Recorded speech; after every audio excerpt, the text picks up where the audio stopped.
আমরা the similar soul হঠাৎ বেরিয়ে পড়েছিলাম এবার কালিম্পংয়ের উদ্দেশ্যে। করোনেশন ব্রিজকে পাশে রেখে সোজা চললাম কালিম্পং। তো প্রথমেই ডেলোতে পৌঁছে আমরা নিয়ে নিলাম প্যারাগ্লাইডিংয়ের টিকিট। এটি আমাদের লাইফের প্রথম প্যারাগ্লাইডিং। সেই ভিডিও না হয় অন্য একদিন দেখাবো। তারপর সেখান থেকে বেরিয়ে ঋষভের রাস্তা উপভোগ করতে করতে আমরা পৌঁছালাম সানসেট পয়েন্ট। সানসেট দেখার পরে আমরা চললাম লাভার পার্কের উদ্দেশ্যে।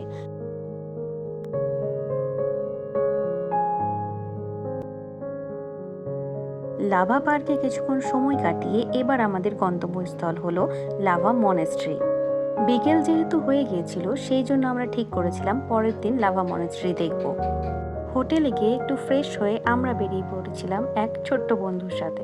সেই বন্ধুটি আমাদের সাথে লাভা টাউনটা প্রায় অর্ধেক একাই ঘুরে কাটিয়ে দিল। এই হলো সেই ছোট্ট বন্ধু।